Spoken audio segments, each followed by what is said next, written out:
BBC Urdu کے programme سیربین میں خوش آمدید. ہمارے لندن اسٹوڈیو سے میں ہوں عالیہ ناز کی. قبائلی علاقوں کے لوگ پاکستان کا حصہ بننا چاہتے ہیں. برسوں پرانی یہ خواہش کیا جلد پوری ہو سکتی ہے؟ ہماری حکومت کے ابھی 2-2.5 سال مکمل رہتے ہیں اور انشاءاللہ میرا تو خیال نہیں ہے کہ یہ 3-4 مہینے سے زیادہ میں لگ جائے گا اس میں. پشاور میں آرمی پبلک اسکول پر حملے میں زخمی ہونے والے ایک طالب علم برطانیہ میں زیر علاج ہیں، لیکن ان کے ذہن پر لگے زخم آج بھی تازہ ہیں. اور پیرس میں ماحولیاتی تبدیلیوں پر معاہدہ تو ہو گیا، لیکن کیا اس پر عمل بھی ہو سکے گا؟ پاکستان کے قبائلی علاقوں کے لوگ حکومت سے مطالبہ کر رہے ہیں کہ ان علاقوں کو پاکستان میں شامل کر کے انہیں ایک الگ صوبہ یا خیبر پختونخوا کا حصہ بنایا جائے تاکہ ان قبائلی علاقوں کے عوام کو بھی آئینی اور قانونی تحفظ حاصل ہو سکے. صوبہ خیبر پختونخوا سے ملحقہ قبائلی علاقوں پر ملکی قانون لاگو نہیں ہوتا. 7 ایجنسیوں پر مشتمل قبائلی علاقوں پر آئین کے آرٹیکل 247 کے تحت خصوصی قوانین لاگو ہوتے ہیں، جن میں متنازع قانون FCR بھی شامل ہے. برطانوی راج کے زمانے میں بنائے گئے اس قانون کے تحت پولیس اور عدالتوں کے دائرہ کار سے یہ علاقے باہر ہیں اور یہاں کے منتخب نمائندوں کو قانون سازی کا اختیار نہیں. وفاقی حکومت نے قبائلی علاقوں میں اصلاحات کے لیے نومبر کے آغاز میں ایک کمیٹی قائم کی، لیکن 1.5 ماہ کا عرصہ گزر جانے کے باوجود اس کے صرف 2 اجلاس ہی منعقد کیے جا سکے ہیں. پشاور سے رفعت اللہ اورکزئی کی رپورٹ. شدت پسندی اور فوجی کارروائیوں کے ستائے ہوئے قبائلی عوام بالآخر تبدیلی کے لیے سڑکوں پر نکل آئے ہیں. یہ پہلی مرتبہ ہے کہ فاٹا کی تمام سیاسی جماعتوں، قبائلی مشران، سول سوسائٹی کی تنظیموں، وکلاء اور طلباء نے مشترکہ طور پر یک زبان ہو کر اسلام آباد کے ڈی چوک میں اپنے حق کے لیے آواز بلند کی.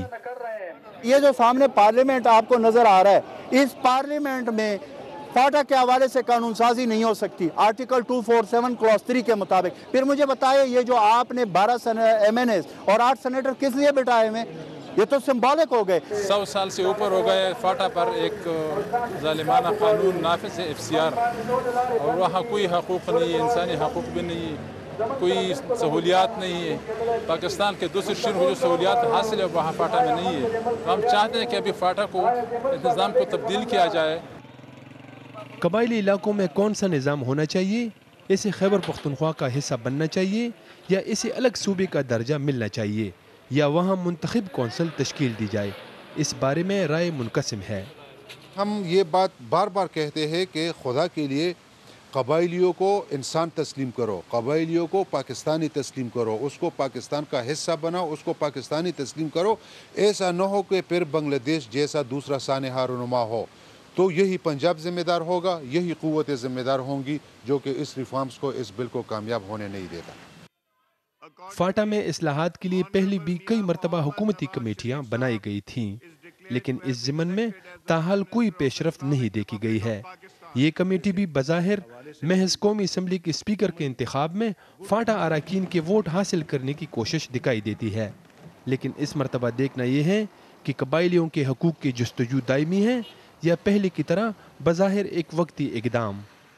پاکستان میں عام طور پر دیکھا گیا ہے کہ جب بھی کسی کام میں تاخیر مقصود ہو تو اس کے لیے کمیٹی بنائی جاتی ہے. فاٹا اصلاحات کے لیے بھی ایک کمیٹی بنائی گئی ہے، لیکن اب دیکھنا یہ ہے کہ اس کے کب مثبت نتائج سامنے آتے ہیں. رفعت اللہ اورکزئی، BBC نیوز، پشاور. قبائلی علاقوں میں اصلاحات کے بارے میں ہی ہمارے نامہ نگار ہارون رشید نے فاٹا کمیٹی کے رکن اور ریاستوں اور فرنٹیئر ریجن کے وفاقی وزیر lieutenant general retired Abdul Qadir Baloch سے پوچھا کہ حکومت کتنی جلد یہ اصلاحات لانا چاہتی ہے. یہ اتنا سنجیدہ معاملہ ہے، اتنا سیریس معاملہ ہے کہ اس میں اوور نائٹ اگر کارروائی کر لینا وہ اتنا آسان نہیں ہے. بنیادی طور پر جو آئین میں دیا ہوا ہے کہ صدر صاحب نے ان کی رائے لینی ہے، جس طریقے سے واٹ ایور وے وہ لکھا ہوا ہے کہ جی صدر صاحب میں کنسیڈر، وہ ان کی رائے لینا ہے جرگے کے تھرو، اور جرگے کے تھرو پھر بعد میں جو جس قسم کی کارروائی کرنی ہے، چینجز لانے ہیں، ان کی رائے کو سامنے رکھتے ہوئے فیصلہ کیا جائے گا اور کارروائی کی جائے گی. اس طرح کے اعلانات اصلاحات کے اور وعدے جو ہیں وہ ماضی میں بھی حکومتیں کرتی رہی ہیں، لیکن کوئی پیش رفت نہیں ہوئی. آپ کتنے شور ہیں کہ اگلے 2.5 سال میں آپ کی حکومت؟ میں صرف اتنا بتا سکتا ہوں کہ وزیر اعظم صاحب اور اس کی کابینہ اس کے بارے میں کافی سیریس ہے.